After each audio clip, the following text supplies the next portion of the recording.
దేశ సేవలో ఎందరో మహానుభావులు అందరికీ ఆత్మీయ సలాం.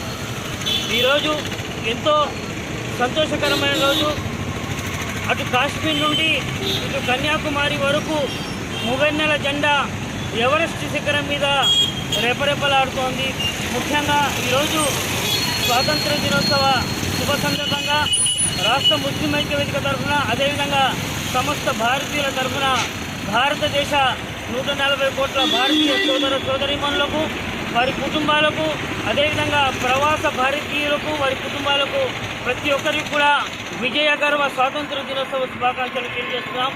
సోదర సోదరిమణులారా, స్వతంత్ర భారతదేశం భిన్నత్వంలో ఏకత్వం, సర్వమత సమ్మేళనం, సంస్కృతి సాంప్రదాయాల సంగమం, అందమైనటువంటి దేశం మన భారతదేశం. ఈ భారతదేశంలో హిందూ, ముస్లిం, సిక్, సాయి, బౌద్ధ, జైన సోదరులందరూ కూడా భాయి భాయి. సమస్త అటు కాశ్మీర్ నుండి ఇటు కన్యాకుమారి వరకు అందరూ కూడా ఒక ఆదర్శవంతమైనటువంటి భారతదేశ కుటుంబం. ఇక్కడ కులం, మతం, ప్రాంతం, వర్గం ఉండదు. కేవలం ఐకమత్యం, మానవత్వమే ఉంటుంది. స్వతంత్ర భారతదేశంలో భారతీయుల నినాదం ఒక్కటే: ఐకమత్యమే మన బలం, మానవత్వమే మన మతం. నువ్వు పోతే నీ పని నేను మొయ్యాలా, నేను పోతే కుప్పని మట్టి నువ్వు పోయాలా. ఇదే మన బంధం.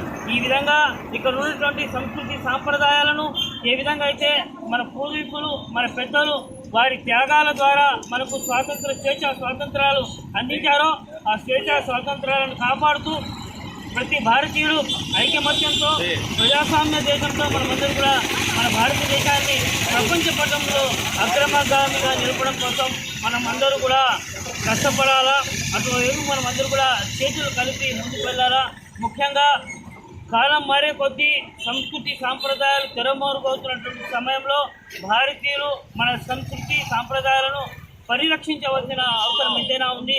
ఎందుకంటే ఆ సంస్కృతి సాంప్రదాయాలు భిన్నత్వంలో ఏకత్వం. రాష్ట్ర దేశం నలుమూల ఎక్కడ పోయినా ఒక్కొక్క ఎన్నో భాషలు, ఎన్నో ఆశలు, ఎన్నో కట్టుబాట్లు, ఎన్నో సాంప్రదాయాలు, ఇవన్నీ కలగలిసిన ఒక అందమైనటువంటి మూలవనం మన భారతదేశం. దీని సంస్కృతి ఎప్పటి వరకు పరిరక్షిస్తామో అప్పటి వరకు ప్రపంచ దేశాల దృష్టిలో భారతదేశం అగ్రగామిగా ఉన్నతంగా నిలుస్తుంది. కాబట్టి ఏ విధంగా మన పెద్దలు వారి యొక్క సంస్కృతి సాంప్రదాయాలను, ఆచార వ్యవహారాలను మనకు అందించారో మనం వాటిని సంరక్షించి మన భావితరాలకు అందించడమే నిజమైనటువంటి దేశభక్తి. ముఖ్యంగా ప్రస్తుతం మానవీయ విలువలు అంటగలుస్తున్నటువంటి సమయంలో ప్రతి భారతీయుడు మానవీయ దృక్పథంతో ముందుకెళ్ళాల్సిన అవసరం ఉందని మరొకమారు తెలియజేస్తూ, ఏ విధంగా అయితే మన ఐకమత్యంతో ఈ దేశానికి స్వాతంత్రాన్ని తీసుకొచ్చామో, ఇదే ఐకమత్యంతో, ఇదే సోదర భావంతో, ఇదే సమానత్వంతో మనము దేశ అభివృద్ధి కోసం మనమందరూ కూడా ముందుకు పోవాలని మరోమారు పిలుపునిస్తూ, మరోమారు దేశవ్యాప్తంగా ఉన్నటువంటి మన భారత కుటుంబాలకు, అదేవిధంగా ప్రవాస భారతీయ కుటుంబాలకు అందరికీ కూడా హృదయపూర్వక స్వాతంత్ర దినోత్సవ శుభాకాంక్షలు తెలియజేస్తున్నాం. జై జవాన్, జై కిసాన్, మేరా భారత్ మహాన్. జై హింద్.